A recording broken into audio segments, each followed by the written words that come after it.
Stay tuned, folks. We're coming soon.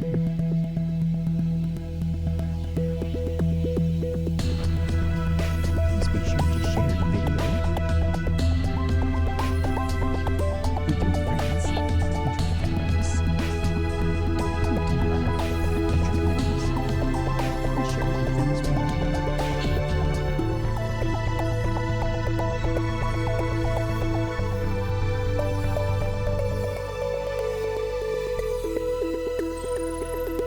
Thank you for tuning in to the Unframe of Mind Show. We'll be with you in just a moment.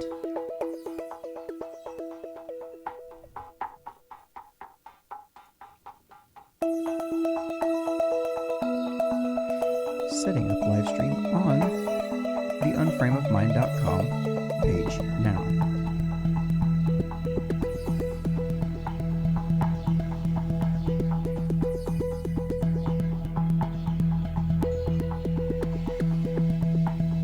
It's playing this out. It's weird. It's not playing for us here. I don't care. It's working. Leave it alone. It's weird. No, that's really website. Good to go. Make sure people can hear us. Hello, hello, hello. Sound is looking good. Music's playing well. Seems like everything's working smoothly. Let's continue, shall we? And you've shared. We're good to go. Yes? Anthony, don't care. Anthony don't care. When have I ever cared?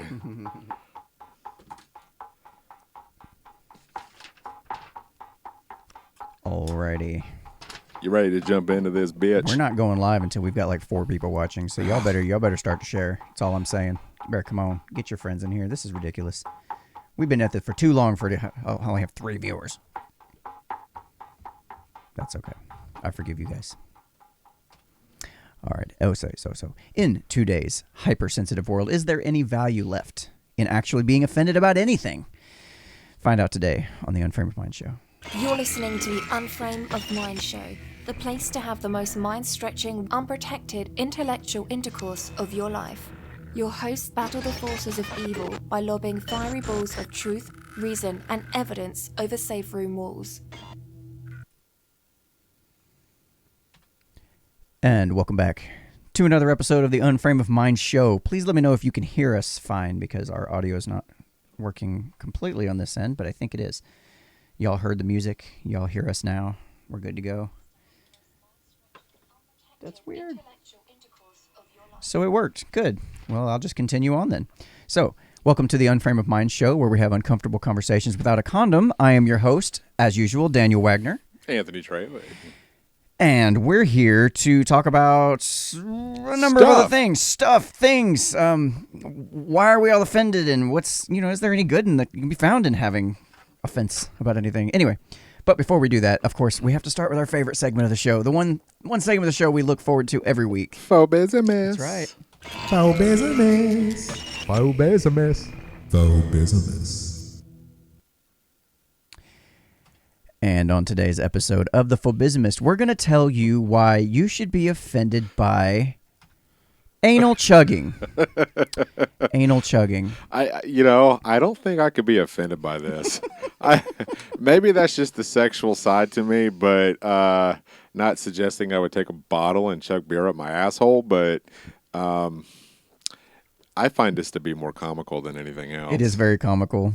But you know what? How can you be offended by this? See, that's our role as a professional phobismist, is to explain to people how we can be offended by anything, even things that are just straight up harmless and comical, like somebody shoving a beer bottle up their own ass and trying to get drunk quicker that way. Sounds like a bad frat party. Yes. Or good, depending on how well, it out. Yes. I've never been to a party where the suggestion came up that I should stick a beer in my ass and ingest it that way. So I'm thinking, listen, this is what I'm thinking. Okay. This is nothing but a marketing ploy by big companies, like these beer companies, to get teens, impressionable young teens, to ingest more of their product. And it's not enough that they're trying to stick it down the throats of teenagers. Well, we're also trying to stick it in the asses too. It's like, shame on you, Budweiser, for your need to envelop, to take over every orifice on a young man's body. Okay. I kind of wonder, like, the conversation that took place prior to this photo. It kind of makes you wonder, like, what exactly were they discussing, and who in the hell came up with the idea? Let's chug a beer down your fucking asshole and see what happens. Yeah, that's kind of what I'm thinking. Like, what? Like, exactly? How does that even? Like, who broaches the subject? Like, exactly. How drunk do you have to be to actually go through with something like this, or even suggest it? You know what? These beers are kind of weak sauce. I'm just not feeling it. So guess what, guys? I heard this thing on the internet that you could take like a beer and like stick it in your butt, and like your rectal orifice will like absorb the alcohol faster, get you drunk faster. And somebody else in the room said, dude, do you think this is as bad as like the whole Tide Pod challenge? No, this is at least this one has, the side effect of maybe getting you drunk faster. I don't know. Have we run out of ideas to get drunk? I mean, you do the keg stand this one's beer pong. No, this one's pretty harmless. This is just one dude on the couch sticking a beer up his ass. While notice there's dudes like up here watching. How do you take that? I'm not going to finish that sentence. I'm not going to finish that sentence. Going to. But some of the images I found were of them actually taking this, the funnel, the beer funnel that they usually stick in their mouth. Well, they had somebody laid back on their back with the funnel stuck in their butt. Somebody else pouring beer down in it. Can you imagine the next person that has to use that funnel not knowing where it's been? I forgot. Wow. Oh, boy. Oh, That's boy. a conversation You're in day. for a shitty time. You're in for a shitty time. Yes, sir. Yes, sir. So, I thought of something else that could be offensive to this, and it could be offensive to Christians because they are not able to participate in these kinds of things. It would be kind of sinful because I think this falls under, the realm of sodomy. Drinking, public indecency. Like, there's a number of like biblical laws that are being broken here that would exclude Christians. So I think we should stop doing this because we don't want to exclude our Christian friends. Well, I mean, I guess. Can you imagine if your parents happen to come across a photo like this? But that's probably why his face isn't in the photo. In the meantime, make sure you subscribe to us over at Pornhub /Unframe of Mind. Yes. So here's the real question is, if you're Catholic, what does confessional look like when you have to go in and sit in that little booth? I would almost have to be drunk just to forgive me, Father, for I have sinned. And he's like, yes, son, please tell me about your sins from the past week. I'd like to hear all of them. And the kid's like, well, listen, so I was at this party. All right, let's get on with our normal show. All right. So before we get into the main topic tonight, we wanted to read an interesting aftermath comment that came out of our Hagatha/Dia battle. And if you haven't seen that, please go back and watch it. I think it's one of our best shows we've had, and I've actually had that backed up by multiple people messaging me privately saying that it was a fantastic video. Yeah, I've had yes, I've had the same reaction. Not so much online, but just in person, of people that have come to me and said, hey, that was a really great show. And we, because when we talked to Billy before we decided to expose Hagatha, he was running out of ideas, and the hate that was being slung his way was becoming too much. And, we all kind of collectively got together. We discussed it, and we were like, okay, well, we'll go ahead and just expose who Hagatha really is. Yep. But if you have a chance to go back to Hagatha's page, which, by the way, is banned for like another, 20 days or something? Something like that, yeah. So, but if you get a chance to go back and look at the live videos that Hagatha had done, read the comments. You don't necessarily have to watch the video, but just read the comment section. Oh, but you do. Yeah, right. But you do. And I tell you what, though, I mean, it was brutal. And it was something that we kind of, we covered on the show that we did with Hagatha and with Dia. And we exposed the amount of hate that comes from not just the liberal side, but also the conservative side, as well. And Green it was a tea. very Sorry, green tea green with honey. tea. It's There you delicious. go. It was a valuable lesson to. Oh God. It was a valuable lesson for everybody to really take away. Oh, sorry, Ryan. Hagatha isn't real. Spoiler alert. Sorry. But Sorry. So Spoilers it was brought to our attention in our group page, Unframe Minds, that Dia posted this on her page. Right. I then shared it to the group. Correct. Explaining or showing the kind of hate mail that she was receiving. Now, at that time, nobody knew what was going on and what we had set up and the direction in which we were taking that show. But in the interim of everything that was going on, she received this email. So it was a private message. It was a spam mail that she didn't receive until later. Facebook Messenger message. It says, "Oh my God. OMG, are you?" I'm just going to try to read this verbatim, which is going to sound terrible. So just bear with me. OMG, you are seriously so fucking dumb. I literally cannot believe you can be so stupid to not see Hagatha as a character. It's called comedy, but aside from all that, if there is a God, he would be ashamed with you. Seriously, you are a bigot, racist, sexist, homophobic, filthy, Trump-supporting, vomit-inducing, Bible-bashing, bully cunt, and Hagatha, the character, is more of a lady than you will ever be. Hagatha has more class than you ever will. You should be ashamed of yourself. You literally make me feel sick. Multiple almost vomiting faces, multiple vomiting emojis. And you're a fucking moron for not realizing Hagatha is a character. I knew this in the first few seconds of seeing this stunning, brave woman. Who the fuck are you? Seriously? With 5 question marks. A bully, Bible-bashing bigot. Ooh, some alliteration. That was pretty good. That was very, very poetic. If there's a heaven, you ain't getting in. Hagatha will be getting in before you. She's a queen. You are a da-da-da-da-da-da-da-da-da-da-da-da-da. And it continues from there. I laughed. I laughed my ass off when I saw this. It was hilarious. You know, initially I first laughed about it too, but then you have to take stuff like this seriously. But then I find it kind of interesting as well. This person obviously believes in God, but obviously doesn't believe in the Christian values because of the language that was used in her message to Dia.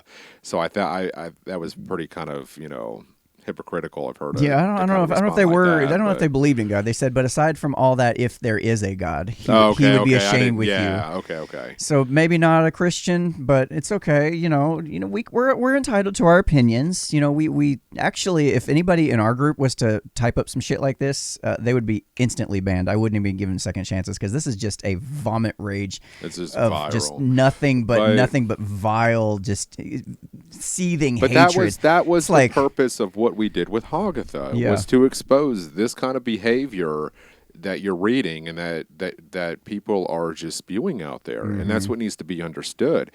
We expose the worst of what you're capable of doing to others and the way that you treat and talk to other individuals. Well, at least online anyways. Online. But the problem is it's gone from online to now spilling over into, everyday life, and you see it with Antifa and in other groups. So I hope this was a valuable lesson for everybody. It was for us. It taught us a lot and kind of opened our eyes to a lot of things. As far as this comment goes, it's to me, anytime I see stuff like this, I think it says a lot more about the person who's writing it than the person they're writing it about. Right. Like, obviously, this person has a lot of hatred that they need to spew somewhere. Yeah. And there's a lot of relationships like that where you notice that somebody's really angry, has a lot of repressed shit going on, and they treat other people as their vomiting buckets. That's all they view other people as, is their means of just getting their hatred out of themselves and into someone else, rather than dealing with it with themselves in a healthy way. Right. And maybe taking a second and thinking, hey, why is it I'm so angry about this? Because even if Dia was treating her the way she was, there's literally no reason this person should have been needed to watch any of it. They could have just clicked away and gone to watch something else. They could have gone watch cute kitten videos for all I care. Well, here's where the conversation could have went completely different, obviously.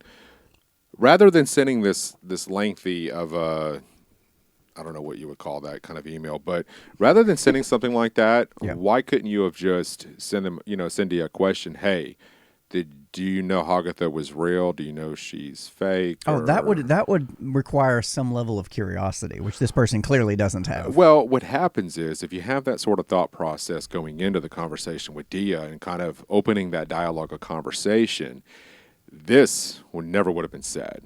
And it just, and again, it further proves our point. The conversations we had with Dia and Hagatha after Hagatha revealed herself as Billy, that this is what we've been pointing out from the very get-go. And it's just, we have brought it to the forefront, and we've exposed it for what it really is and what it continues to be, even long after the show's been done. So, and here's the other problem, too, is we may have done this show, and we may have exposed, Hagatha as Billy and so forth, but the problem is people aren't taking the time to research that video. They don't know that we revealed who Hagatha was. Yeah, I've still got comments on the article where I explicitly said it was satire. Yeah. We're getting comments on our videos where we specifically reveal.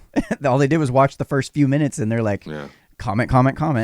They didn't take the time to, at least, you can fast forward these videos. It makes it really easy to go ahead and they would have seen that, oh, there's some new character on here. Who the hell's this? Yeah. So Ryan says, so if I do that, are you going to kick me, Daniel? Huh? Are you? Yes, I will. But probably not, because I know you're just fucking with me. I know where it's coming from. Yeah. Stephen Hill says, hey guys, what's hey, going Hill. on? Ryan Milford vomited in our comment section on Facebook. Come on, Ryan. Let's clean it up, man. I don't even want to hear from him. He's the one that canceled on us. No shit. Yeah. I ended up being stuck with having to buy all the cheese when we did Taco versus Humanity. He tells me what? I've got a reputation to uphold now that I'm in podcasting now. Okay, all right. You're not whatever, man. Oh, whatever, he's too good for us now. Yeah. Suddenly he's on this higher pedestal than we are. He got on a chance to do a segment on the Paddle and Fin podcast, which is really good. I enjoy it. If you guys want to check out another podcast with one of our friends from the Unframed Minds Facebook group, check out the Paddle and Fin podcast. He does a segment on there called Bass Fishing for Noobs. But since he got that segment, now all of a sudden he's too good for Unframe of Mind. He's got to leave, because we still had it as a public group, and I can't have that kind of pressure as if people were actually looking. Let me get your autograph because you're such a big deal right now. Sorry, dude. Wait, we probably do need to go ahead and get his autograph just in case, Yeah, because 20 years from now, he's still catching the same size fish on the same lure in the same pond. We love you, man. You're a dick. All right, but in all seriousness, he's got a great show.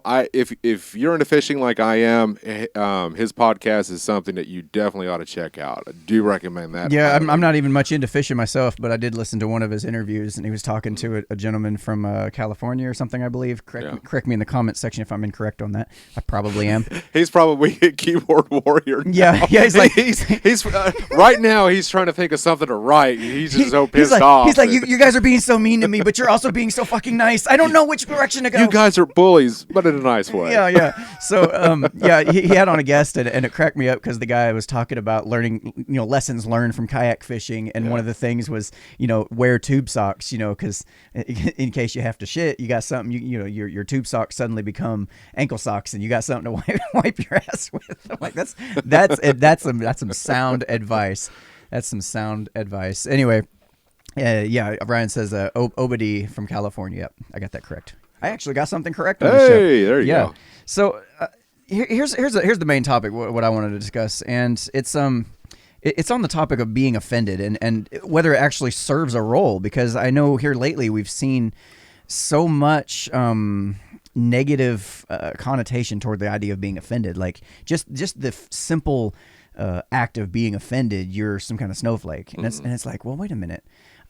I got to thinking about this because somebody in the Facebook group started accusing people of having a stick up their ass because they expressed that it was kind of offensive, that they didn't really like it, and they did it in I think a healthy way. They weren't attacking nobody. They weren't they were just saying, hey, this is kind of offensive, a little over the line. I don't feel too good about this, and that's good. That's what you want to hear. And I was sitting there thinking. I started thinking about it. I was like, well, wait a minute. Is there a reason evolutionarily speaking, why we might have the need to be offended. Like there's like the stuff doesn't just happen on accident. Like, you know, these are evolved over millions and millions of years of different generations, you know, as it goes on. And it's like, what would be the purpose of being offended? And I think it has a lot to do with actually helping you determine where the social norms are, where are your boundaries, what lines are you willing to cross and not willing to cross, and it helps you to figure out who you are. Matter of fact, I found an article that was talking about the ethics of being offended. Offended. The article is called "Offended? Say Hello to Your Ego," and it was very interesting. I'm going to read a small portion of it because it made a lot of sense to me. It said first let's break down what offense is. It says it is your ego's response to what someone else said, which makes sense. I mean, you heard something or you saw something. Well, your ego responds in such a way that, you know. So when you're offended, you are in an ego-driven state, which is ultimately disempowering and a victim mentality. Your ego or self will fall into one of these categories as a way to cope with loss of empowerment. Number one, you have a high ego. It's very power hungry, self-absorbed, focus on external image, needs validation from others, blames and condemns others in order to boost self. Or number two, you come in with a low ego, no power, codependency, lost, confused, plays martyr, never feels, gets what's deserves. Over caring and over worrying. I've seen people do this a lot where they'll constantly be, you know, always self-doubting and putting self down. So they go on to say that, interestingly enough, the high and low egos are two sides of the same coin. Both mask their genuine self by looking outside for validation, are overly concerned with the image they are portraying, tend to blame others, and are never satisfied. Can you see how, depending on your reaction, being offended can fall into either your high or low ego? If your response is something like, "Who do they think they are? I deserve an apology," then you tend to lean toward the high ego reaction. You'll see a lot of that with the people who are like on their moral high horse. They're the virtue signaling people you see online all the time. If you say something like, "Why is that person picking on me? What did I ever do to them?" Well, then you lean more toward the low ego, and neither is a healthy functional response. So this is the best line. They put it in all caps, nice and big. So the cure to being offendable is to realize that you cannot control others, but you can control how you react and respond to what others say and do. Exactly. And that to me is a sign of maturity. Is to you know, you can be offended, but then you have to be able to take that. That's how you interpret that feeling, and you have to be able to sit with that for a little while and recognize, okay, why am I offended? What's the purpose of this? What is it exactly that's offending me, and why am I feeling this way? Like, if you can sit with it and understand it and react according to that, rather than just outwardly lashing out at the other person. But I think this is something that we've kind of touched on before in previous shows, where I've discussed and I've told people apply the 10-second rule. You know, a lot of people today are so emotionally driven, they only apply the 3 seconds, which is almost instantaneously they see something they don't like, they become instantly offended, and then next thing you know it, you're fixing to respond back or rebuttal with something in a very in a manner that you typically wouldn't do if you just took that 10 seconds to kind of decompress what was said, interpret it, and then come up with a more of a logical response rather than an emotional response. And this is something that I tell people to do all the time. It's one of the reasons why now, as I've gotten older, I am not easily offended. I mean, I can get offended by certain things, you know that. We've kind of been down that road before, but now it's a lot of it is just I kind of look at what was said, and I try not to read too much into it, but then I start to question that person. What did you mean by that? What was, you know, because often at times when you read things online, you don't know how that person is trying to interpret what they're saying. Right. You don't get the tone of it. You don't. I was doing this today, just playing around with just the idea that if it was text message, this is what you would hear. Somebody would come by and help me out on my job, and I'd say, "Thanks, Bob," or I'd say, "Thanks, Bob." Yeah. Literally in text, that looks exactly the same. Yeah. But you're missing all of that tone, and that means two totally different things, regardless of, you know, depending on which one I say it. So you do miss a lot of that. So it is something that I just started thinking. Okay, I think there has become such a negative stigma, especially like on the right, toward being offended, and people try to. Do you think that's a generational thing? Well, no, I don't think so. I don't know. But what I'm getting at is I feel like it's people almost go out of their way to try to show how not offended they are. And they'll even go and post shit on, on our Facebook group forever that, for example, that is clearly offensive. They're just trying to offend. Okay. We've seen a few posts that do that, and that's okay. Well, I think it's okay because it actually does expose somebody, because it does help people kind of start to figure out, like I said, where those boundaries are. What are they willing to accept? And I do feel like there's become such a negative stigma toward being offended that people have decided, well, I'm just not offended by anything. I've even got people say, well, I just don't care. It's like, well, that's kind of the opposite. You don't want to go to the extreme on either end of the, because if I came to you and I said, okay, does it offend you if I told you I'm sleeping with a 20-year-old? I'm 35 years old. Does that offend you? Okay. Does it offend you that me as a 35-year-old is sleeping with a 17-year-old? Starting to get a little, yeah. Now, if I say, does it offend you as a 35-year-old that I'm sleeping with a 4-year-old? That's pretty fucking offensive.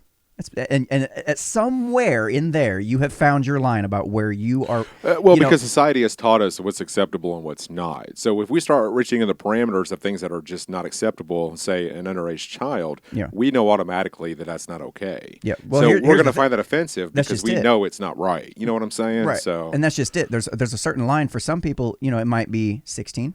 It might be 15, 14, 13. You go back, the farther back you go, the more people are going to fall into that category of, okay, that's far enough. No, that's unacceptable. Right. But you do have those few years that are kind of a gray area for people. Right. And understandably so. That's where I'm talking about. That's where these conversations take place, is right there in that gray area where people find themselves on one side or the other, or, they figure out and gauge where they're supposed to be or where they are comfortable being. So what about you, though? I mean, what are some things that offend you? Or how do you deal with certain situations? That would be one thing. But I mean, it's... I don't get offended by a lot because I've seen a lot. But I mean, if you're going to violate certain, like if you're going to sit there and get in a conversation and you're going to just start shit to, like this conversation we brought up, that person that talked to Dia that way. For me, that's unacceptable. There's never a point where that is an acceptable way of social discourse. So never, ever. So you receive an email like that. Yeah. How do you process that? How do you look at it? Like immediately, what is your first reaction? If it's that level, I'm going to kind of chuckle and I'm going to hit the block button. I don't have time to deal with the drama. I'm just you just move on from it. Right. I'm just going to move on from it because I know that person, if they spent that long that mad, like think about it. If I just give you a short response and I'm angry, that's different than writing a whole novel, because it takes time to text a novel. You stayed angry that long to write all that out. And then send it, right? And I think it's funny too, because I'm a bit of an instigator. So if I would have received something like that, I probably would have just given them that big blue thumbs up on Facebook and then just. Well, what Dia's been doing, I've noticed, is hitting the love emoji, or saying I'll pray for you. Okay, I love Dia. I do. She's a sweetheart if you get to know her, but she's a bitch sometimes. I've noticed her undertones when she replies. I mean, it's a little, what's the word I'm looking for? Not really being sarcastic, but facetious in a way. If you're talking about on her page, some of that might be me. Oh. Yeah, I help manage her page. Oh, okay, cool. Some of that might be me responding as Dia. So some of it might get a little bit more punchy than normal, but I try to keep it about at her level, because I'll get more punchy than she does, especially if they're being pretty kind of punchy. But if you're being downright disrespectful, that's no, not cool. Yeah. Like that's where I draw the line. I'm like, dude, you're unrepentantly just calling me names. I brought it to your attention. I've told you I will not continue this conversation with you until we address this issue. And they just continue on and double down, like, oh, well, fine, block. I don't care. I just don't care. That, I'm not going to get offended by it, but that is the point that I know myself well enough, and I have interacted with enough people to know that there's a point where you're not going to be able to change that person's mind.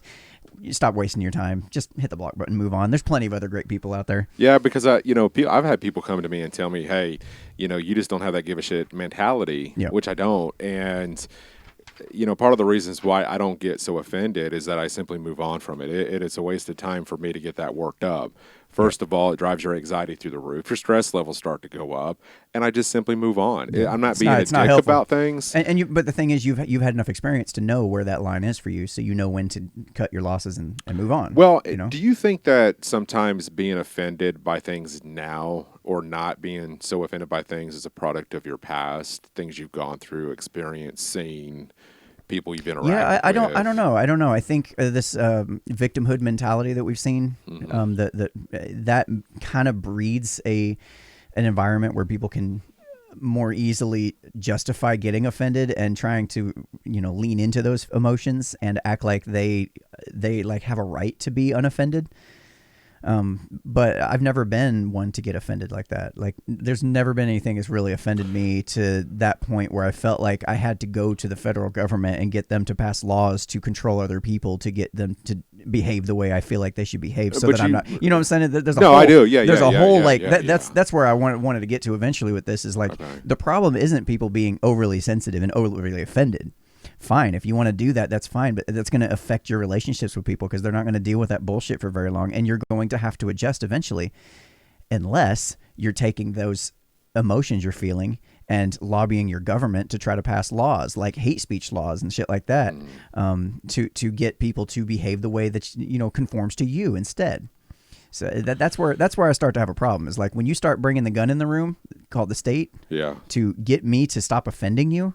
Like, now we've got a problem. Now we've definitely gone too far. Now I'm getting offended, Yeah, I don't know, man. I just, I'm reading things online today, and I often look at the culture that we're currently in when it comes to, to political and relationships and friendships and things of that nature.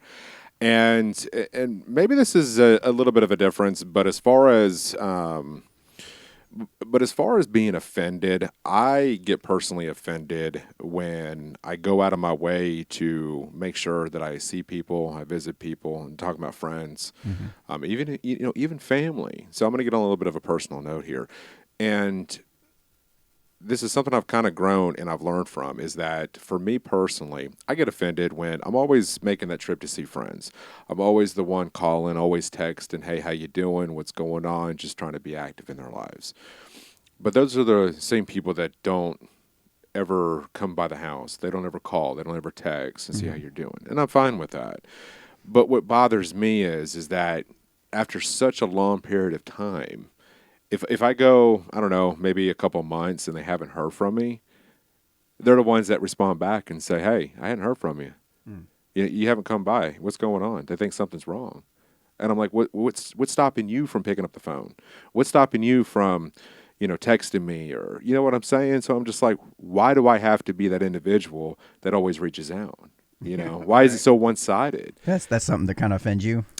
I don't know if it really offends me, but it does kind of bother me a little bit that people do that. Yeah, I would say that's roughly the same thing. It's not like, oh my God, I'm so offended. These people are like, I need to pass a law to require these people to respond back to me. This is ridiculous. But that's also with family included. You got a regular level of. Yeah, that's kind of it's kind of fucked up. I don't really appreciate that. I'm a little offended that you feel like I have to be the one to initiate the conversations. But once you build that, I guess when you build that kind of relationship over the years, you kind of become accustomed to it. Where that person always reaches out, they're always stopping by. They're the ones always texting. Yeah. So I feel like they become complacent, whether it's actually in a relationship with your significant other, friends, or even family. Yeah. So, but yeah, that's probably the one area of my life that I just, I'm still working on. But at the same sense, too, it's just trying to understand, maybe I need to approach those individuals or even family members and say, hey, look, this is how I feel about it. Move on from it. Yeah. I think that's the next step that a lot of people don't do is they go, you really do need to go and be able to confront your offense in a healthy way. You need to be able to talk to that person and say, hey, listen, this has been kind of bothering me. And you want to really test the strength of your friendships and your relationships. Be honest. Right. Be honest with people. You'll know right away how strong those relationships actually are. Well, because if you bring it up to them and they start getting all like huffy and puffy and offended by, I can't, whoa, okay, I was just trying to be honest with you. And I have done that, and then a lot of the responses I get back in return is, you're a very busy person. which I don't understand because when they tell me that, they're like, well, I know you're busy and I know you got the show and I know you got, you work full time, you work nights, and I just don't. Well, here's the beautiful thing about texting somebody. I will get back to you when I have a moment. And I'm usually pretty good with responding back to people. Right. Not immediately, but if it's during the day, Yeah. you're probably not going to hear back from me until a little later. So that's what, you can always counteract that argument and just, yeah, exactly. So Exactly. anyways, I just kind of want to throw that out there. But that's the only thing for me that I'm personally offended by. D. Maria from the comments section asks, what do you guys think of the whole quote unquote okay finger sign thing? Okay, here we go. Now we're racist. Yes. So for those of you who don't know who have been sleeping under a rock, the whole okay finger sign thing is they try to say that this means white power. You got your W right here and you got your little P, which means white power. Basically, if you want to know, here, let me get in on that. Get in on that. Yeah. 2 fingers? Yeah. 2 fingers? Okay. Barely legal. Oh. Anyway. So that was fun. Broke a sweat. A little hot up in here. A little hot up in this bitch. Okay. So Okay. if you want to know what that's all about, all you need to do is read George Orwell's 1984, and you'll understand exactly what that's about. It's just about renaming things and trying to just basically call things by what they're not called. Governments do this all the time. Propagandists do this all the time. Yeah. Mainstream media does this all the time. They call things different, just to try to give it a positive or negative swing. It's really all it is. If you want to understand that, please. It's a short book and it's well worth the read. And it's not that expensive on Amazon if you want to order a used copy, man. 1984, George Orwell, fantastic book. Yeah, that'll answer everything and why. We don't give a shit. We're still gonna. Yeah, I'm thinking clearly. about with every post that I make, I'm gonna follow it up with the OK symbol right at the end, just to piss people off. Yeah, just to see. And I almost wonder, like, who's really buying that it's a white power symbol? Like, that's what I don't get. Like Antifa, your lefties, I don't think, your. No. There was a great word. Millennials. There was a great word Billy used that he created. He coined this term "faux-fended." Faux-fended, yeah. Yeah, FAUX, FAUX, faux-fended. Faux-fended. Yeah, and it's a fantastic word because it's like you got all these people that are acting like they're super offended. They're just pretending to be offended. It's like nobody is offended by the OK sign. Yeah. Alexandria Ocasio-Cortez is not offended by the OK sign, especially when there's a picture that people will post in the comments right after she says something about it, showing her giving the fucking OK sign. Like, it's ridiculous. Nobody's buying it. They're just using it as a political tool to bludgeon us over the head and try to get people caught for being white power, racist, or whatever the hell. It's like, we got to come up with another term instead of white power for that. What can you think of? For what, the OK symbol? Yeah. How about OK? No, I was thinking white privilege. Probably. Good Lord. I mean, you gotta come up with something just like that. I mean, if you think about it, white privilege in the social climate we're currently in today. I mean, oh man, you want to talk about triggering people. So this was a pretty good quote from what's it called? The Ethics of Offense. I think that's what it was called. Let me find it now. Hello. I'm blind. I can't find it. Yeah, the ethics of being offended is what it's called. And the quote goes, try to decide if a thing is right or wrong based on how offended people get, and you're going to end up banning everything. Because for every idea, behavior, or thing in this world, there will be a person somewhere that finds it offensive. That's just it. When you start trying to take the strong arm of the state to control other people's behavior because you're offended and you want it to stop, at some point, like there's literally an infinite amount of things people can be offended about. As you see from our phobismus section, we make up reasons to be offended. Like there's absolutely nothing that people can do to fully make it so that nobody in the world is ever not offended by anything. Bayonet asks if this is live. Yes. Yes, it is. Yes, it's live. Bayonet, it's live. Yeah. If you're seeing us responding to some comments, it's because we're getting multiple streams from multiple sources. So we tend to get most of our interaction from Facebook or YouTube. Mm-hmm. So you can also join us on those platforms as well if you want to see more of what's going on. But I do need to probably start saying who it's by and what platform they're responding from. They said, "Sweet, Sweet. glad you hopped in Yeah, to join yeah, us." yeah. And join us over on YouTube, man. There's a lot of content over on YouTube, man. Yeah. And you can find all of our links on unframeofmind.com. Yeah. So, yeah, where was this? Yeah. Did I click out of it? I clicked out of it like a douche. I'm retarded. Don't answer that. Okay, so from just bear with me. Bear with me. Good Lord, where am I at? Okay, yeah, this is from the Vedanta Institute, Los Angeles. It's a pretty long quote, but I think it's it's a good one. So, okay. All right, they say dealing positively with hurt or offense means investigating the internal cause for it and dealing with what we find there. This process is most productive when the emotional state is sufficiently calm for an unbiased investigation. Therefore, while in some cases this can be done in the moment of the offense, it is often better to reflect post hoc. So, when you see a lot of people get on there and they're responding to stuff, right in the moment, they see it, they got to respond to it right now. They're super angry and they're going to let you know, by God, I'm offended and this is why. Well, that's what I was explaining about the 3-second rule versus right. the 10-second rule. Yep. That 3 seconds, it gives you just enough time to read what was said, and then just instantaneously, you are so offended by what was said. You're ready to get in there, post why you're offended and tell them that they're wrong and this, that, and the other, and then all of a sudden, you hit the send button. When if you took the 10 seconds, you may have countered that, and you might have even taken the time. Yeah, you might have even taken the time to ask, "Hey, why am I offended by this?" And secondly, this is another important layer here. Why am I letting it have this effect on me?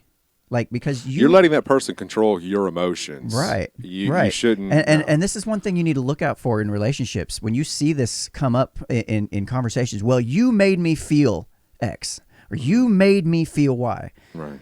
Well, no, that's not how this works at all. I don't make anyone feel anything. You interpreted what I said. Yeah, you interpreted what I said, way. And then you allowed that emotion to be the one you chose to run with. Mm-hmm. You need to question yourself of why is that the emotion I chose to respond to this with. Yeah. Like nobody makes you feel anything. I love how we like to always put everything off on others now. There's no accountability, there's no responsibility that's being held. And that's what's interesting is like you want to point the finger at that person for making you feel offended. Uh-huh. Well, you are in control of your own actions. You are in control of your own emotions. Right. Take some accountability. Personal responsibility and accountability. You have to do that. So they go on, and Bayonet says, I love the D-Live stickers, but I will check you out on their YouTube. Yeah, I prefer D-Live, actually. I like it much better for a viewing platform, but getting people over to it's quite a challenge. It's actually a lot of fun because you can actually earn crypto rewards for viewing and interacting in the comment section. It's really cool. That's something that you don't get on YouTube and Facebook.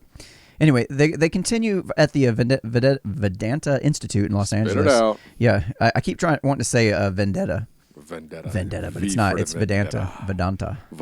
Anyway, so they say we can start by briefly reviewing the experience to establish the external trigger for offense. Questions like what was said or done to trigger the mind's feeling. Hang on a second. Stefan brought up a good point, but guys don't get as emotional as women, so they can let go of things easier. I would actually, I know this is going to, I don't know. I'd actually agree to that. I think women have a harder time.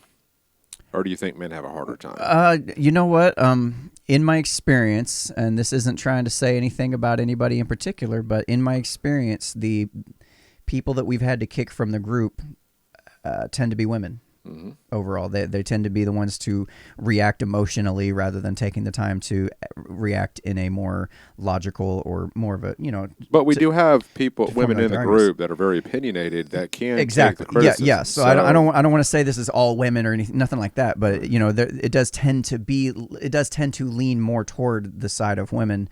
We're sexist now, by the who way. are just because I said that hashtag facts. So D says I've met some emotional men. D Maria, I've met some emotional men though too. Yeah, absolutely. And it's like when you got to think of it like this: when somebody says Asians on average are short, a lot of people will then try to say, well, I know a tall Asian, as if that proves you wrong. But no, that's just how averages work. You tend to have some, most of them are this way, but yes, there's going to be a few exceptions, of course. When it comes to average, it makes me wonder how many people actually got through math in school. Yeah, right. So where did it go? I have somehow deleted the entire paragraph. All right, so it says here, let me get this here. We can start by briefly reviewing the experience to establish the external trigger for offense. What was said or done to trigger the mind's feeling of being offended? Clearly understanding the trigger can give us a good starting point to determine the object of our attachment from the numerous possible options. Thus, we continue to investigate. What are the attachments that could cause such offense? What am I attached to? Once identified, we can question the object of attachment itself, establishing a more realistic perspective on its importance and role. What role does this object or being play in life? How important is my relationship to it, and what does it bring to me, and at what cost? So, yeah, that's it's just a nice little way that you can take the time. You're feeling offended, and that's okay. That's a perfectly normal emotion. I don't want anybody to feel like they can't be offended in our group. If you're offended, hey, say you're offended. Let's talk about that. Let's figure out what it is exactly that offends you about it. If we can do it in a healthy way, maybe you move on it. Maybe the person that posted it originally moves on it. Who knows? But at least there's some kind of a productive conversation going on around the topic. But this right here kind of gives you some basic questions you can ask yourself so that you can handle your end of the equation, the part of it that you have control over as far as what emotions you're feeling. Why am I feeling this way? What's the object that's got me, focused so intently on this? There's certain things you can ask. So, well, and that's interesting because I think that on the Facebook group page, Unframe Minds, if the group in itself were to help each other out with being offended by something or ask questions, I think that would build a very tight-knit community. Meaning that if you find something that's offensive in a post or a thread and you comment on something, why don't we help each other out here? Yeah, I mean that could be one thing to do. Yeah, get other people involved, and it's just saying, hey, this really bothers me that this person said this. Well, why do you feel that way? Yeah, and some people will see that and they'll view that as an attack on them, which it's not. Well, it's really not. It's just you pointing out something. Hey, and that's the healthy way to do it. Like in any relationship, like you should be able to go to that person and say, listen, you're doing this thing that's bothering me. Here's why. And allow them to feel the emotion they need to feel, but have that productive conversation and be open. That's how you can find out who your real friends are, your real, true, good relationships are. Is those who can maturely hear that, absorb it, and then basically be able to engage with you on that topic without getting all butthurt about it. I've had two people from the group that have private messaged me asking me how they should deal with a certain topic or conversation. Yeah. Because they wanted to make sure that they were reading, and I've been tagged in several posts, and I've gone back and read threads. From my perspective, I don't think it was a bad conversation. I thought it was not, I wouldn't say it was well balanced, but I think I can see where that person could be offended or the issue was pushed a little hard. And that's where I tell people, okay, shut down, social media, come back tomorrow, go back to that thread and see if maybe your thought process might have changed on how you perceive that conversation and how it took place. But I do encourage people to, if you do seem offended by something, talk about it. We're all adults here. I don't see why we can't have that discussion if we're personally offended by something. But the only thing I tell people to do is just don't emotionally react to what has been said. Yeah. Give it just a few minutes, think about it, process it. And it doesn't hurt on. to, if you need to, take that conversation with that person into the DMs. It doesn't have to be all out in the island. Damn it, Bayonet. I read your word island and got stuck in my mind. It doesn't have to be all out in the open. You can take it in the DMs and discuss it behind the scenes and say, hey, listen, this is, I'm not really sure why I'm feeling this way. Yeah. Maybe we can talk about it and figure it out. Well, the social structure behind this is that we should be able to be a little bit better. And I feel it's my responsibility as an admin to try to educate myself, but also others that, hey, there's a level of a way we can approach this conversation without being combative, without being easily triggered by something. And that's never been the point of the show has never been really about the topics themselves, but more so about how we engage with those topics and how we communicate with each other about those topics and how we can, talk to one another and how to formulate a proper argument and how to control your emotions in such a way that you can have a productive conversation. Like that's what I feel like it's not the topics themselves, because I can kind of understand where the left is coming from on some issues. I can understand where the right's coming from on some issues, but the problem is when the two come together, the communication skills have not been established. They're just not there, and as a result, people end up fighting about some really dumb shit that me on the outside, I can stand back and go, look guys, this is a really simple solution here. It's really not that difficult. You guys just need to slow down and stop just trying to cuss each other out, But that's when you also have to realize too that even when you try to engage in conversation or dialogue and it completely breaks down. Yeah. And that person is not somebody that can rationally think and have that conversation with you. My advice would be, hey, send them a message and be like, look, when you have a chance to cool down, I'm willing to talk about this. Come back to me at a later time or another day, and we'll have this conversation. Be the bigger person. Show that person who is upset, easily triggered, and offended that you're still willing to have that conversation, but just not right now. Right. And if they see that, maybe if they read it, they might step away from social media or whatever it is that's got them provoked.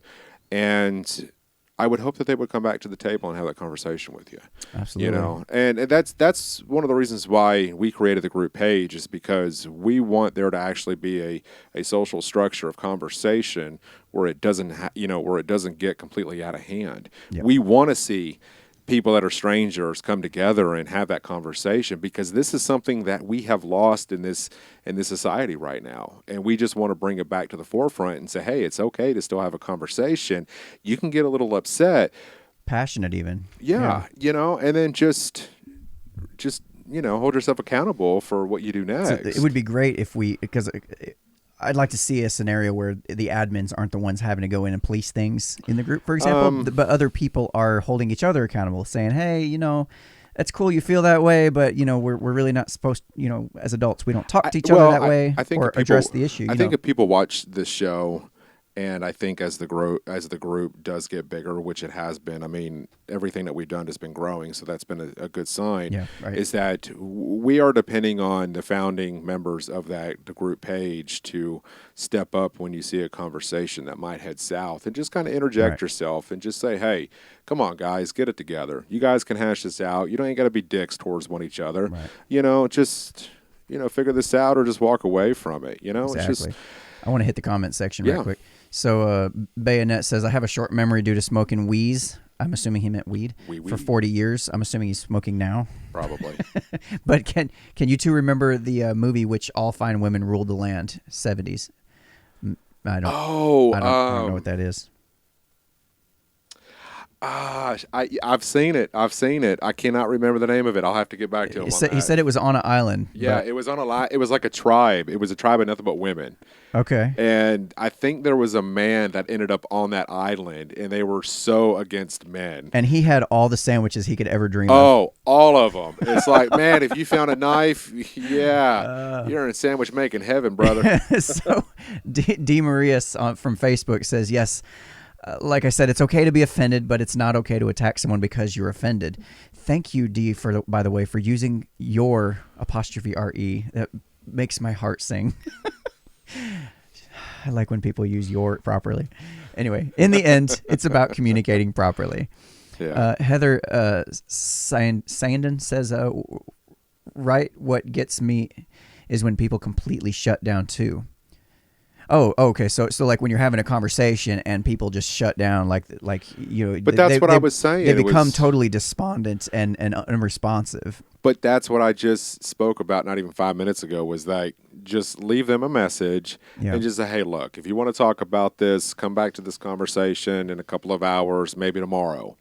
Let them know that you're willing to still talk. It is interesting though, because some people, like when you're sitting there talking to them, they really do just kind of shut down. It's like you know how there's the fight, freeze, or fight, flight, or freeze. Well, they tend to freeze, and they don't know how to handle it, and they just shut down, and it's like so frustrating.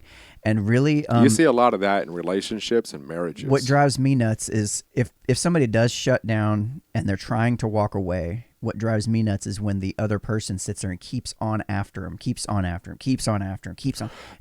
that's a good way to have somebody turn around, knuckle up, and knock you in the damn jaw. But that's what I just explained is give them that option to come back to the table at a later time when things have cooled down. Yeah, and reevaluate, reassess the situation, and maybe have that conversation. Right, and you as the person who's receiving that shutdown behavior, you're getting shut out. Would be a better way of putting that. Right.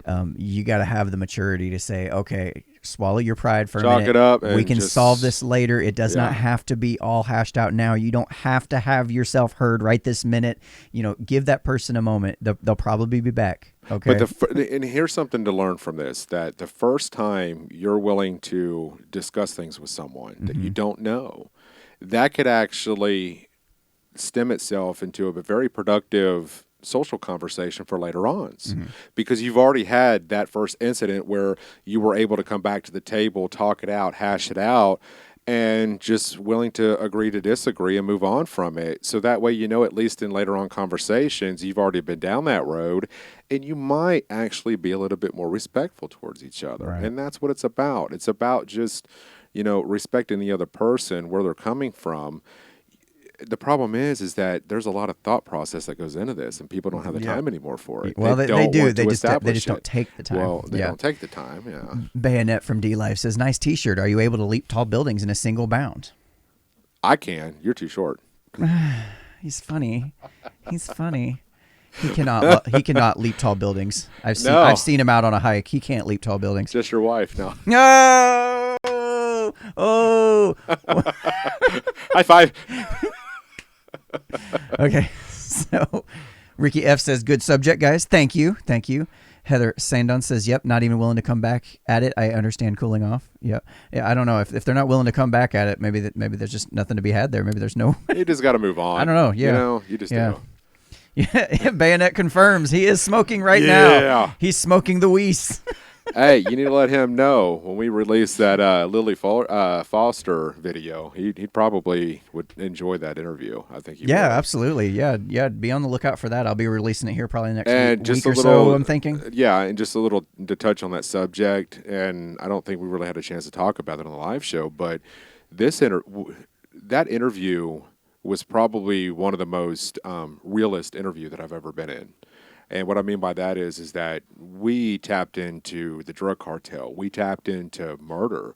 We tapped into cryptocurrency. We tapped into subjects we have never done before. Yeah, this was like a perfect example of a crossroads of so many different topics that we've been covering lately. And as far as what's been important in social media and in the news, it's like the perfect crossroads of all these things and how it's affected this young lady. So yeah, definitely stay tuned for that. It is one that I am personally looking forward to getting out there and sharing with everybody. We hope to have her back on. I think she said she was now living in an undisclosed location somewhere in Mexico. Yeah. But we hope to have her back on again. Not by choice. Not by choice. It's not by choice. But you also, when you watch this interview that we conducted with Lily, you'll understand why she's in the current place she is in life at such a young age and has been through so much. Yeah. I thought I've been through a lot. Oh my God, you guys have no idea. But I tell you what, though, when we got done with that interview, and I didn't tell you this, I walked outside, I had a cigarette, and I just kind of thought about my life. Mm-hmm. And thinking about what she saw John, that, she watched John be murdered. Yeah. And then another friend shot up 3 times. And then it's just, you start to value and appreciate your life a little bit more when you sit down with certain guests, such as Lily, and hear their story. Yes. And it's easy to take what we have for granted. Even we have our own struggles, of course. I don't want to minimize that. We do have our own struggles, but you start to see that, and you're like, well, I really am taking some of this for granted, And we all do it. It's just interesting to have a moment, something to compare it and have some kind of perspective against, to be able to recognize that, you know. But hearing her share her story was very moving for me. Yeah. And I think that when absolutely, that's why as soon as I heard that story and I sent you the podcast, oh my God, I had to reach out to her. And I tell you what, when we finally do release that interview, what I want people to know is, and something I don't really get too, I wouldn't say emotional on this show, but what I want people to understand is sometimes you do. Sometimes, I mean, not really. You kind of cry like a little bitch every now and again. Yeah. A little tear. A little tear come down. Yeah. A little snot come out the nose. No, that's the cocaine. That's cocaine. That's that beer pong that beer funnel that's been up his ass. So what were you saying? Let's wrap up on that. No, I know we got just a few more minutes, but what I want people to understand is that since I've done this show with you, this is, and when I go back and I watch a lot of the older material that we've done, part of the reasons why I believe in so much of what we do is because I know what it's done for me personally. It's changed my way of thinking. Just the social interactions we've had with different guests from different walks of life. Would you say that it's unframed your mind? So bad. That was so cliche. That was so corny. Corny. Yeah. Not cliche. Not corny. cliche. Sorry. Corny. Yeah, that would be a proper word. No, but what I would tell you is that by doing the show with you has allowed me to tap into areas that I've never would have done before in my life. Yeah. I would have gone about my life. I would have been doing the same job day in and day out, and I never would have had these conversations. I never would have met these people. Right. So when I tell people this is, it's not to get the number. It's never been about numbers for me on this show when it comes to YouTube views and subscriptions and stuff like that. Quality over quantity. I just want people to walk away having that same feeling that I'm feeling by knowing that I've changed my life in a sense of being able to hear different people talk, different people share their stories, different people coming to us and saying, hey, let's sit down, let's talk about this. Yep. And without the show, I never would be in this position. That's one of the reasons why I do push our social media platforms is because I want that exposure for other people like I've had and share that experience. That's what it's about for me. I mean, we can throw as much money as we want to at this show. We can build the biggest, production studio. But it all comes down to this hour, these interviews, and the people we talk to. Yeah. At the end of the day, you can't put a price tag on that. No. And that's what I love about this show, dude. Right. And that's why I tell people, just share it. You're going to learn something. Yeah. I've learned a lot about myself in the last year and a half, and it's been awesome. I can't thank you enough for that, dude. So it's been cool. It really has. That. Well, you guys have been watching yet another episode of the Unframe of Mind Show, where we have uncomfortable conversations without a condom. Yeah. And we be passing around them STDs. You ever heard this acronym? Me and Lee came up with this a long time ago. I did. Yeah, that's stats, truth, and data. That's it. STDs. Y'all have a good night. All right. Peace out. You're listening to the Unframe of Mind Show, the place to have the most mind-stretching, unprotected, intellectual intercourse of your life. Your hosts battle the forces of evil by lobbing fiery balls of truth, reason, and evidence over safe room walls.